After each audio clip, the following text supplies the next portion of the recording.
Welcome back to Newsmax Now. Apple opposes a court order forcing it to assist the FBI. The government wants the tech company to unlock an iPhone owned by one of the San Bernardino terrorists. In a letter posted to its website, Apple CEO Tim Cook says if a backdoor were to be built into the iPhone, it would also expose Apple's customers, including tens and millions of American citizens, to sophisticated hackers and cyber criminals. But government officials warn that the use of strong encryption actually weakens national security and hinders criminal investigations. Also, some lawmakers like Congressman Brad Sherman believe that this is just another example of Apple's history of being combative with authorities. It's been consistent with Apple's policy for quite some time to try to be as unhelpful to law enforcement as possible. They should be on our side in this effort against terrorism. As you might imagine, Apple is the talk of the Twitterverse. Both supporters and those opposed are flocking to the social media website. NSA leaker Edward Snowden tweeted, "The FBI is creating a world where citizens rely on Apple to defend their rights rather than the other way around." Meanwhile, Ian Bremmer, the president of Eurasia Group, tweeted, "Didn't realize you can just oppose a judge's order as if it were a request." All right, joining us now for more on this, the issue of privacy versus our security, reignited by Apple, is Jim Harper, senior fellow at the Cato Institute, also Thomas Sanderson, director and senior fellow at the Center for Strategic and International Studies. Gentlemen, thanks for joining us today. Good to be with you. Happy to be here. Thank you. All right, Tom, I know you study this very closely, how extremists use technology to communicate their message, but can you tell us what you think the FBI is trying to get by unlocking this Apple phone? Oh, certainly connections that these individuals may have had to folks outside of the country, or perhaps more importantly, to people inside the country. There could be a network that these two individuals in San Bernardino were associated with, and getting that information could be incredibly important to understanding any network and to getting any of the people who are part of it. Well, Jim, what is a civil libertarian supposed to do in a situation like this? I like the idea of my privacy, but also I want to feel secure. Where do you think Apple stands? Do they have, does their argument hold any water as they fight back against the federal government? Well, I think this is really a case of security versus security.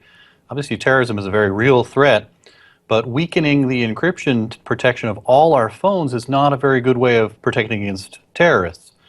The trade-offs here are not good ones. No one would want to be in this situation. But asking Apple to devise a way to break the security of its phones is not going to leave us better off. We may trade the risk of terrorists, which is a serious one, for even greater risks, such as cybersecurity attacks from China or Russia available to them thanks to newly broken iPhones. I want to take a listen to something that FBI Director James Comey said last week when he was testifying before the U.S. Senate. Let's take a listen. This problem we call going dark, which, as Director Clapper mentioned, is the growing use of encryption, both to lock devices when they sit there and to cover communications as they move over fiber optic cables, is actually overwhelmingly affecting law enforcement, because it affects cops and prosecutors and sheriffs and detectives trying to make murder cases, car accident cases, kidnapping cases, drug cases. It has an impact on our national security work, but overwhelmingly, this is a problem that local law enforcement sees. All right, Tom, is that an overstated case that the FBI director is making there, or is that true to form? Well, it's somewhat difficult for me to say, but I think that the director is certainly reflecting on the increasingly difficult nature to get at some of the information that is relevant to pursuing a suspect, to rescuing someone who has been kidnapped, to breaking up a network that may be facilitating a terror attack. I don't doubt that the more advanced devices and the greater encryption that seems to come out every so often is making the lives of law enforcement and intelligence more difficult.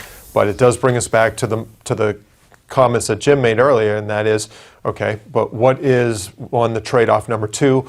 Who is watching the watchers here, those who are actually going on to do this? So I think we need to consider both the reverberations of allowing law enforcement to do this, but also those things that we would go on to miss and people who would suffer from the inability to break into the phones. Well, Jim, what do you think about what the FBI director was saying right there? Well, the going dark argument is an interesting one because there's more data available about everyone and the amount of data is increasing all the time. So the access that law enforcement gets to that data is helping them. At the same time, technology is empowering criminals and terrorists, to the extent there are substantial groups, to do their work. So it's a foot race. It's not necessarily a foot race that the government side is losing. What's important to focus on, I think, is the rights and the interests of the law-abiding citizen. Right.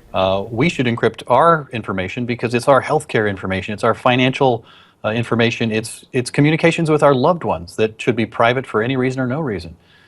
That's why the government shouldn't go this way. The thing that and maybe I'm being naive here, but the thing I have a hard time wrapping my head around is why there can't be different types of encryption. Obviously, there are HIPAA laws. There are reasons why you want to keep your health information, your banking information secret. But on the other hand, you have people like these San Bernardino terrorists who are obviously talking to other parties and who may have had contact with other bad actors in other countries, and that could help us in our fight against terrorism. Tom, I just don't see why it's so hard to find the balance. Why, if Apple can allow me to speak to my parents in another state in HD video, why they can't figure out the encryption issue?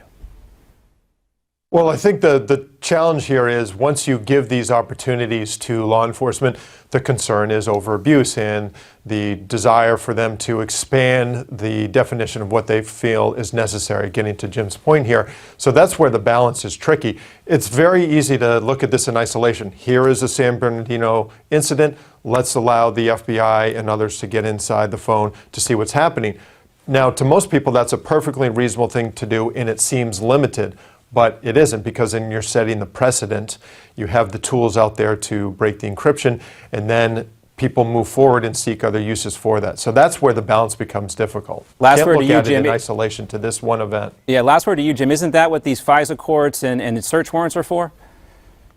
Well, that's what they're supposed to be for. I think we've found that the FISA court did not defend the rights of the American people, so a secret court system isn't really a good solution. I'd love it if there was one kind of encryption that terrorists would use and one kind of encryption for the rest of us, but unfortunately it's all the same. It's as if we had all the locks on our houses were weakened so that it was easy to get into the houses of terrorists. That's not a way to go forward. So we have to do this tough trade-off, and I think that I would prefer Apple to stand its ground because it's talking about the security of all of our information. Fair enough. I think this is just the tip of the iceberg in this argument. This case, the first of many on the same issue. Gentlemen, thanks so much for being with us. Thank you. Thank you. I remember how you thought it was crazy to pay $1 for a bottle of water. Well, just wait until you see what these folks right here are selling to foreign countries and how much these folks are willing to pay for it. We'll be right back.